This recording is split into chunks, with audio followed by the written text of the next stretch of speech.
የአሜሪካ ጦር ኢራንን መደብደቡ ተሰምቷል። ፕሬዝዳንት ዶናልድ ትራምፕ ጠራርገናቸዋል ብለዋል። የሆነው በአረቦቹ ግፊት ስለመሆኑም ተሰምቷል። የኢራንና አሜሪካ ጉዳይ ውሃ ቅዳ ውሃ መልስ ሆኗል። ኢራን የአሜሪካንን ጥቃት ተቃውማ ለድርድር ዝግጁ መሆኗን አስታውቃለች። አረቦቹ በኢራን ላይ ተነስተዋል። ማዕቀብ እንዲጣልባት ተመድን ስለመጠየቃቸውም ተሰምቷል። የሩሲያ የድል በዓል በዩክሬን ምክንያት አደጋ ላይ ወድቋል። ዘለንስኪ የቀዩን አደባባይ የፑቲን ሕልም አጨልመናል ብለዋል። የሱዳን ጄኔራሎች ደግሞ 40 ዓመት እንዋጋለን እያሉ ነው። ጎረቤት ሀገር ሱዳን የከፋ ቀውስ ገጥሟታል። ሰላም ጤና ይስጥልን የተከበራችሁ ውድ ቤተሰቦቻችን፣ በእነዚህ ርዕሰ ጉዳዮች ዙሪያ ቆይታ እናደርጋለን። አብራችሁን ቆዩ።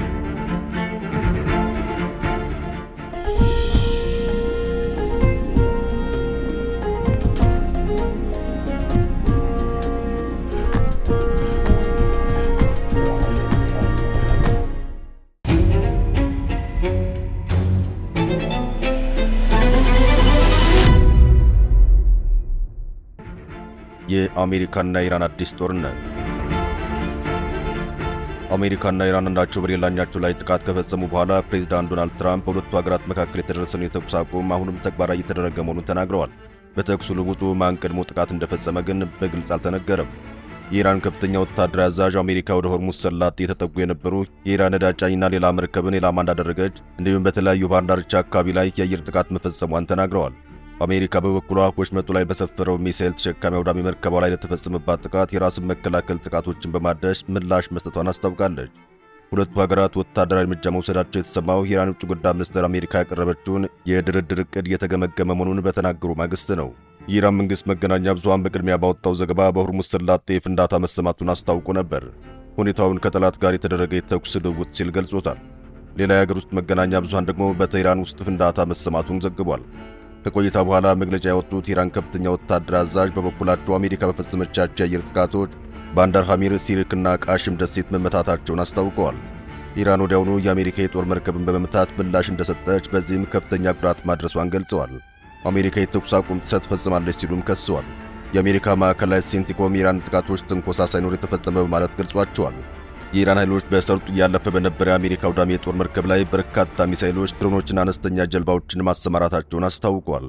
የተቃጡ ጥቃቶችን ማስወገዱን የገለጸው ማዕከላዊ ዙም አሜሪካ ላይ ለተፈጸመው ጥቃት ተጠያቂ የሆኑ እንደ ሚሳኤልና የድሮን ማስወንጨፊያ ቦታዎችን፣ የእዝና የቁጥጥር ማዕከላትን እንዲሁም የመረጃና የክትትል የስለላ ይዞታዎች ያሉት የኢራን ወታደራዊ ተቋማት መምታቱን ገልጿል።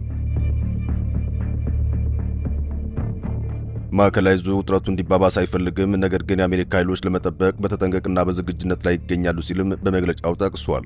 ትሩዝ ሶሻል በተሰኘው የማህበራዊ ሚዲያ ገጻቸው ላይ ጻፉት ፕሬዝዳንት ትራምፕ አሜሪካ በርካታ የኢራን አነስተኛ ጀልባዎችን ማውደሟን ገልጸዋል። ቢራቢሮ ወደ መቃብር እንደምትወርድ ሁሉ በጣም በሚያምር ሁኔታ ወደ ውቅያኖሱ ሰምጠዋል ብለዋል። በኢራን አጥቂዎች ላይ ትልቅ ጉዳት እንዳደረሱም ፕሬዝዳንቱ ተናግረዋል። ፕሬዝዳንቱ በጽሑፋቸው የሰላም ስምምነቱን በሚመለከት በድጋሚ ማስጠንቀቂያ ሰጥተዋል። ዛሬ በድጋሚ እንደዘረርናቸው ሁሉ ስምምነታቸውን በፍጥነት ካልፈረሙ ወደፊት የበለጠ በጥንካሬና ከፍ ባለ ኃይል እንዘርራቸዋለን ብለዋል። በጥቃቱ ላይ ግን የእስራኤል ተሳትፎ እንዳልነበረ አንድ የእስራኤል ምንጭ ተናግረዋል። የአሜሪካው ፕሬዝዳንት ዶናልድ ትራምፕ ሊተናኮሉን ሞክረዋል፣ እኛ ግን ጠራርገናቸዋል ሲሉ ተናግረዋል። ይህ የፕሬዝዳንቱ ጦርነት ዳግም እንዳይቀሰቀስና የዓለም ገበያ እንዳይረበሽ በማሰብ ከኢራን ጋር የተፈጠረውን ውጥረት ለማርገብና አቅልለው ለማሳየት ሲሞክሩ በቅርብ ቀናት ውስጥ ለሁለተኛ ጊዜያቸው ነው። ፕሬዝዳንቱ ትሩዝ ሶሻል በተሰኘው ማህበራዊ ትስስር ገጻቸው ላይ ባሰፈሩ ጽሑፍ 3 የአሜሪካ የጦር መርከቦች ላይ ተኩስ እንደተከፈተባቸውና በሆርሙዝ ሰላጤ በስኬት መውጣታቸውን አረጋግጠዋል። በመርከቦቹ ላይ ምንም አይነት ጉዳት እንዳልደረሰ የገለጹት ፕሬዝዳንቱ በአንጻሩ በኢራን አጥቂዎች ላይ ከባድ ጉዳት ማድረሱን ብሎም ከበርካታ ትናንሽ ጀልባዎቻቸው ጋር ሙሉ በሙሉ መውደማቸውን አብራርተዋል። በተጨማሪም ለኤቢሲ ኒውስ ጋዜጠኛ በሰጡት ቃለ ምልልስ አሜሪካ የወሰደችውን አጸፋዊ እርምጃን እንደ ቀላል ማስጠንቀቂያ አድርገው በመግለጽ የተኩስ አቁሙ አሁንም እንደቀጠለና በስራ ላይ መሆኑን አረጋግጠዋል። ፕሬዝዳንቱ ኢራንና አመራሮች ክፉኛ የተቹ ሲሆን የተለመደች ሀገር ብትሆን መርከቦቹ በሰላም እንዲያልፉ ትፈቅድ ነበር ሲሉ ገልጸዋል። ኢራን ግን የምትመራው በእብዶች በመሆኑ ይህን እንዳላደረገች ተናግረዋል። አክለውም እነዚህ መሪዎች የኒውክሌር ጦር መሳሪያ የመጠቀም ዕድል ቢኖራቸው ኖሮ ያለምንም ጥርጥር ይጠቀሙ እንደነበርና ያንን ዕድል ግን ፈጽሞ እንደማያገኙ አሳስበዋል። አሜሪካ ከኢራን ጋር እያደረገችው ባለው ድርድር ዙሪያ ሲገልጹም ስምምነቱ በማንኛውም ቀን ሊሳካ እንደሚችል ከሳቸው ይልቅ ኢራናውያኑ ስምምነቱን አጥብቀው እንደሚፈልጉት ጠቁመዋል። ሆኖም ኢራን ስምምነቱን በፍጥነት ካልፈረመች በቀጣይ ከዚህ በበለጠና በከፋ ኃይል እንደሚመቷት ጥብቅ ማስጠንቀቂያን ሰጥቷል። አሜሪካ በኢራን የወደብ ከተሞችና በሆርሙዝ ሰላጤ ላይ በሚገኘው ደሴት ላይ ወታደራዊ ጥቃት መፈጸሟ ተረጋግጧል። ይህ የአሜሪካ እርምጃ የተወሰደው ኢራን በተባበሩት አረብ ኤሚሬትስ ላይ ላደረሰችው የሚሳኤል ጥቃት ዋሽንግተን የሰጠችው አነስተኛ ግምት በሳዑዲ አረቢያና በኤሚሬትስ ዘንድ ከፍተኛ ቁጣን በመቀስቀሱ መሆኑን የፎክስ ኒውስ ዘገባ አረጋግጧል። ቀውሱ ያገረሸው አሜሪካ ዓለም አቀፍ የነዳጅ ማስተላለፊያ የሆነው የሆርሙዝ ሰላጤን ለመክፈት በምታደርገው ዘመቻ መሃል ኢራን 15 ባለስቲክ ሚሳኤልና ክሩዝ ሚሳኤሎችን በኤሚሬቱ ፋጃይራ ወደብ ላይ መተኮሷን ተከትሎ ነው። የፔንታጎን ከፍተኛ ባለስልጣናት የኢራን ጥቃት ዝቅተኛ ደረጃ ያለውና የተኩስ አቁሙን የማያፈርስ ነው በማለት ማጣጣላቸው በቀጠናው ቁጣ ፈጥሯል። የፎክስ ኒውስ ዘጋቢ ጄኒፈር ግሪፍን እንደገለጸችው በዚህ የተቆጡት ሳውዲ አረቢያና ኩዌት አሜሪካ ፕሮጀክት ፍሪደም ለተሰኘው ዘመቻዋ አየር ክልላቸውንና የጦር ሰፈራቸውን እንዳትጠቀም በድንገት አግደው የነበረ ሲሆን በአሁኑ ሰዓት ግን እገዳው ተነስቷል ብለዋል። የአሜሪካ ጦር በሆርሙዝ ሰላጤ አቋርጠው ወደ ኦማን ባህረ ሰላጤ በተጓዙ የአሜሪካ የባህር ኃይል የሚሳኤል አጥፊ መርከቦች ላይ ያለአንዳች ትንኮሳ የተፈጸመን የኢራን ጥቃት ተከትሎ በኢራን ላይ ራስን የመከላከል ጥቃት መፈጸሙን በይፋ አረጋግጧል። የአሜሪካ ማዕከላዊ ዕዝ ባወጣው መግለጫው የኤስኤስ ትራክስተን፣ የኤስኤስ ራፋል ፔራልታ እንዲሁም የኤስኤስ ሜንስ የተሰኙ የጦር መርከቦች በዓለም አቀፍ የባህር መስመር ላይ ሲጓዙ የኢራን ኃይሎች በርካታ ሚሳኤሎችን፣ ድሮኖችንና ትናንሽ ጀልባዎችን ተጠቅመው ጥቃት ሰንዝረዋል ብለዋል። ሴንትኮም አክሎም ወደ መርከቦቹ የተሰነዘሩትን ጥቃቶች ሙሉ በሙሉ ማክሸፉን ገልጿል። በምንም አይነት የአሜሪካ ንብረት ላይ የደረሰ ጉዳት የለም ሲልም አስታውቋል። በዚህ የኢራን ድርጊት ምላሽም ማዕከላዊ ዕዙ በአሜሪካ ኃይሎች ላይ ለተሰነዘረው ጥቃት ጥያቄ ሆኖ የኢራን ወታደራዊ ተቋማትን ኢላማ አድርጎ ማጥቃቱን ገልጿል። የተመቱ ኢላማዎችም የሚሳኤልና የድሮን ማስወንጨፊያ ስፍራዎች፣ የዕዝና የቁጥጥር ማዕከላት እንዲሁም የስለላና የቅኝት የመረጃ ማስተባበያ ጣቢያዎችን ያካተቱ ስለመሆናቸው አስታውቋል። መግለጫው በመጨረሻም ሴንትኮም ውጥረቱ እንዲባባስ አይፈልግም፣ ነገር ግን የአሜሪካ ኃይሎች ለመጠበቅ ተገቢውን ቦታና ዝግጁ ሆነው ይቆያሉ ሲል አቋሙን ግልጽ አድርጓል። የአሜሪካ ባለስልጣናት ከሰጡት ማስተባበያና ከተፈጠረ የቀጠና ውጥረት በኋላም ዩናይትድ ስቴትስ ኢራን ጥቃቱ በፈጸመች በሁለተኛው ቀን በአንድ የኢራን የነዳጅ ወደብ ላይ የአጸፋ እርምጃን የወሰደችው ብለዋል። ይህ በእንዲህ እንዳለ አሜሪካ የወሰደችውን አጸፋ እርምጃ ተከትሎ ኢራን አሁን ባወጣችው መግለጫ ዋሽንግተን የተኩስ አቁም ስምምነቱን ጥሳለች ስትል በይፋ ከሳለች። የኢራን ከፍተኛ ወታደራዊ ዕዝ ቃል አቀባይ እንዳስታወቁት አሜሪካ ከጃክስ ወደ ሆርሙዝ ሰላጤ ሲጓዝ የነበረን የኢራንን የነዳጅ ጫኝ መርከብና በኤሚሬትስ ፋጃራ ወደብ አቅራቢያ የሚገኝ ሌላ መርከብ ላይ ጥቃት አድርሳለች ብለዋል። በተጨማሪም አሜሪካ ከእያንዳንዱ የቀጠናው ሀገራት ጋር በመተባበር በባንዳር ካሚር፣ ሲሪክና ቀሽም ደሴት በሚገኙ የሲቪል አካባቢዎች ላይ የአየር ጥቃት መፈጸሟን የኢራን መንግስት መገናኛ ብዙሃን አሰራጭተዋል።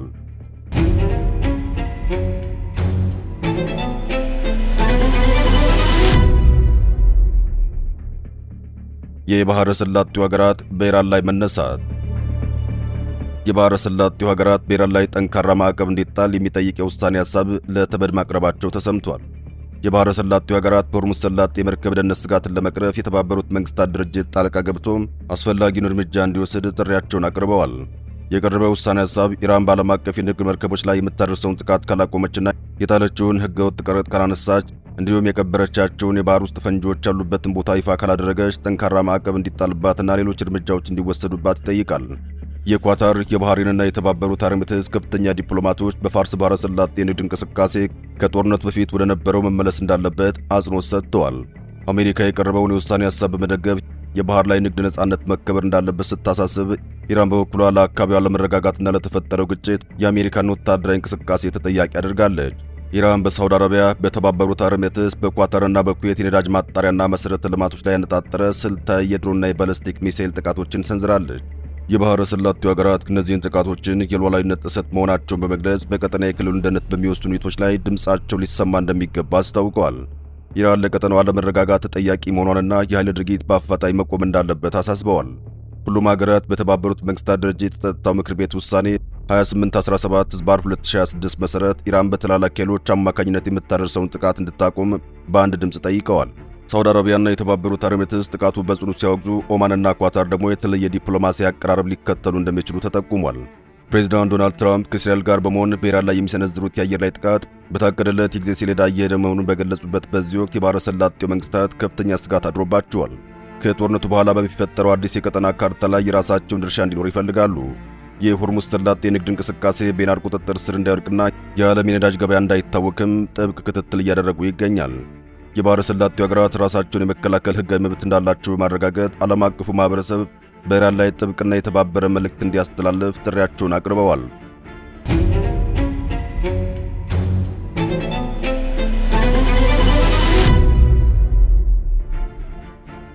እኔ ለድርድር ዝግጁ ነኝ። ኢራን የኢራን የውጭ ጉዳይ ሚኒስትር አሜሪካ ጦርነቱን ለማቆም ያቀረበችውን አዲስ የሰላም ውሳኔ ሐሳብ እየገመገመ መሆኑን አስታወቀ። የአገሪቱ ባለሥልጣናት እንደገለጹት ኢራን በጉዳይ ላይ የደረሰችበትን የመጨረሻ ውሳኔ ከማሳወቋ በፊት ጉዳዩ በጥልቀት እየታየ ሲሆን ለዘላቂ ሰላም ሲባል ሁለቱ ወገኖች ወደ ውይይት መመለሳቸውን በበጎ ተመልክተውታል። ይህ የቴህራን ምላሽ የወጣው የአሜሪካው ፕሬዝዳንት ዶናልድ ትራምፕ ኢራን የቀረበላትን ስምምነት የማትቀበል ከሆነ ከፍተኛ የአየር ድብደባ እንደሚጠብቃት በዛቱ ማግስት ነው። በአሁኑ ወቅትም በፓኪስታን አደራዳሪነት የሚካሄደው ይህ ዲፕሎማሲ ጥረት በሆርሙዝ ሰላጤ በኩል ያለውን የንግድ እንቅስቃሴ ዳግም ለማስጀመር ብሎም በሁለቱ ሀገራት መካከል ያለውን ግጭት በዘላቂነት ለመፍታት ያለመ እንደሆነም ተነግሯል። ከዚህ ጋር በተያያዘ የኢራን የውጭ ጉዳይ ሚኒስትር አባስ አራግቺ ሀገራቸው ጦርነቱን ለማስቆም ከአሜሪካ የቀረበውን ባለ 14 ነጥብ የሰላም ውሳኔ ሐሳብ ይፋዊ ምላሽ ለመስጠት በዝግጅት ላይ መሆኗን ገልጸዋል። ሚኒስትሩ ከፓኪስታን ባለሥልጣናት ጋር በስልክ ባደረጉት ቆይታቸው ቴህራን አሁንም ቢሆን ለችግሮች እልባት ለመስጠት ውይይትና ዲፕሎማሲ ዋነኛ አማራጮቿ እንደሆኑ አስታውቀዋል። ዋሽንግተን ጦርነቱን ለመቋጨት ያስችላታል የተባለውን ባለ 14 ነጥብ የሰላም ዕቅድ ለቴህራን ማቅረቧ ይታወሳል። ኢራን ለቀረበላት ባለ 14 ነጥብ ሰነድ የምትሰጠው ምላሽ በቀጣይ የቀጠናዊ ሰላም ሁኔታ ላይ ወሳኝ ሚና እንደሚኖረው ይጠበቃል።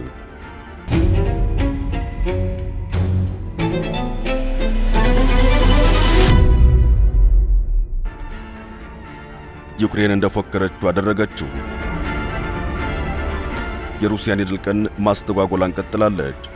የሩሲያን የድል በዓል አስመልክቶ ውጥረት ተፈጥሯል። የሩሲያ የድል በዓል የፊታችን ቅዳሜ የሚከበር ሲሆን ይህን አስመልክቶም ነገና ከነገ ወዲያ የተኩስ አቁም እንደሚደረግ ቢገለጽም ውጥረቱ ግን ቀጥሏል። ባለፉት ቀናት በሁለቱ ሀገራት ዋና ዋና ከተሞች የተካሄዱ ጥቃት የተኩስ አቁሙን መሆኑን አጠራጣሪ አድርጎታል። የዩክሬኑ ፕሬዝዳንት ዘለንስኪ ከረቡዕ ሜይ 6 አንስቶም የተኩስ አቁም እንደሚያደርጉ አስታውቀው የነበረ ቢሆንም ለዚህ ግን ሩሲያ መልስ አልሰጠችም ነበር።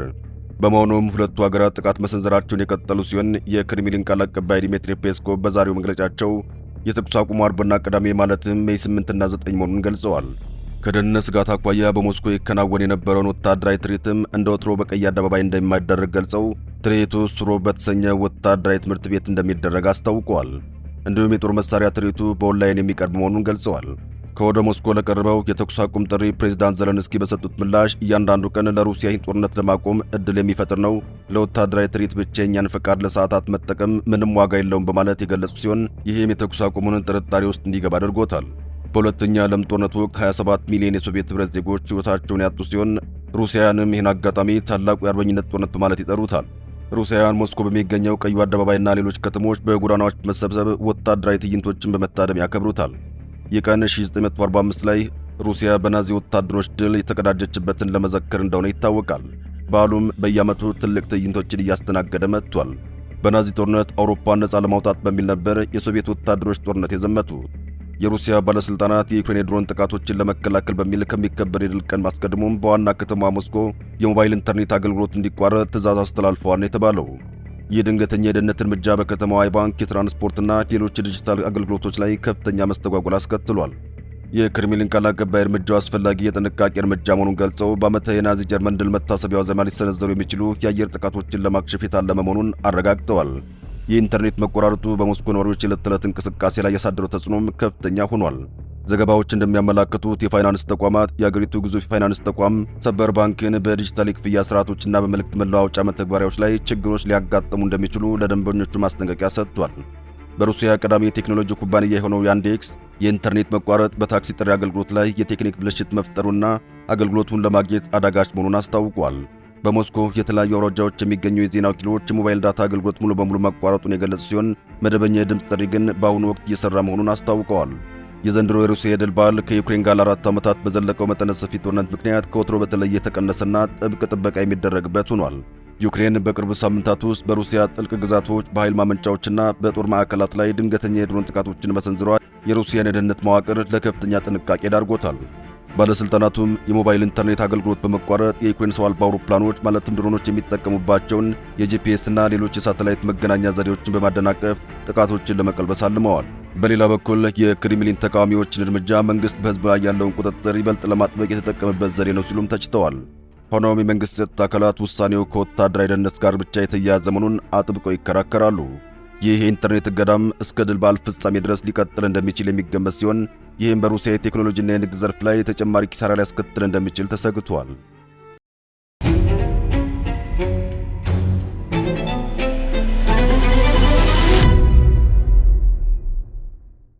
40 ዓመታት እዋጋለሁ ያሉት የሱዳን ጀነራሎች ጉዳይ። ሄሜቲ ሰላም ካልተፈጠረ 40 ዓመታት እንዋጋለን፣ ምንም ችግር የለብንም ማለታቸው ተሰማ። የሱዳን ፈጥኖ ደራሽ ኃይል ጦር ዋና አዛዥ የሆኑት መሐመድ ሐምዳን ዳጋሎ ሄሜቲ በሱዳን ጦር ኃይል ላይ የሚሰነዝሩትን ጥቃት እንደሚቀጥሉ ገለጹ። በንግግራቸው ወታደራዊ ግጭት እንዲቀጥልና ሰላም እንዳይመጣ የሱዳን ጦር አመራሮች ተጠያቂ አድርገዋል። ሄሜቲ ባልታወቀ ቦታ ሆነው ለጦር መኮንኖቻቸው ትዕዛዝ ባስተላለፉበት ወቅት ግጭቱን ለማስቀረት በተደጋጋሚ የተኩስ አቁም ጥሪ ቢያደርጉም መልስ ማጣታቸውን ገልጸዋል። ጄኔራሉ ሲናገሩም ፈጣሪ ምስክሬ ነው፣ እኛ ጦርነቱን እንዲቀጥል አንፈልግም፣ ነገ ሳይሆን ዛሬ ቢቆም ደስ ይለናል ካሉ በኋላም በአንድ ወገን ፍላጎት ብቻ ጦርነት እንደማይቆም ገልጸዋል። የጦር ኃይላቸው ለድርድር የሚቀርበው ጥሪ በተሳሳተ መንገድ እንደ ድክመት ወይንም እንደ ሽንፈት እንደሚቆጠርባቸው ጠቅሰው ይሁንና ንግግር መፈለግ የመዳከም ምልክት ሳይሆን የተራዘመ ጦርነት ምንም ጥቅም እንደሌለው ማመኑ መሆኑን አስረድተዋል። ሄሜቲ ጦርነቱ ከተጀመረ ወዲህ የጦር ኃይላቸው በከፍተኛ መጠን መጨመሩን ሲገልጹ ጦርነቱ በተጀመረ ጊዜ 143,000 ለስነ ምግባር የሚገዙና ደሞዝተኛ ወታደሮች ነበሩም ብለዋል። አሁን ግን ቁጥራቸው ከ450,000 በላይ ደርሷል ብለዋል። ይህም ከመደበኛው ማለትም ተቀናቃኛቸው ጦር ኃይል የበለጠ ድጋፍ ያላቸው መሆኑን እንደሚያሳይ አስረድተዋል። ችግሩ በሰላም የማይፈታ ከሆነ በጦርነቱ መቀጠላቸው አይቀሬ መሆኑን ገልጸዋል። ጄኔራሉ ሲናገሩም ይህ ጦርነት ምን ያክል ጊዜ እንደሚፈጅ የሚታወቅ ነገር የለም፣ እነሱ 33 ዓመታት እንደሚፈጅ ተናግረዋል። እኛ ግን እስከ 40 ዓመትም ቢሆን እንዲቀጥሉ እንነግራቸዋለን፣ ምንም ችግር የለብንም በማለት ሲናገሩ ተደምጠዋል። በንግግራቸው ላይ የአሁኑ የሱዳን ጦር ኃይል አመራሮች የአይሲስ እና የሙስሊም ብራዘርሁድ ተወካዮች በማለት የጠቀሱት ሄሜቲም ከጦርነቱ አንስቶ በጦራቸው ላይ ክህደት እንደተፈጸመባቸው ከሰዋል። የጀነራል ቡርሃን ጦር ኃይልን ሰላማዊ ሰዎችና መሰረተ ልማቶችን ኢላማ በማድረግ ጥቃት እንደሚፈጽም አድርገው የገለጹት ሄሜቲም ጦራቸው ግን በስነ ምግባር እንደሚንቀሳቀስ ተናግረዋል ሲል ሱዳን ትሪቡን ዘግቧል። የተከበራችሁ ውድ ቤተሰቦቻችን ስለተከታተላችሁን ከልብ እናመሰግናለን። ጤና ይስጥልን።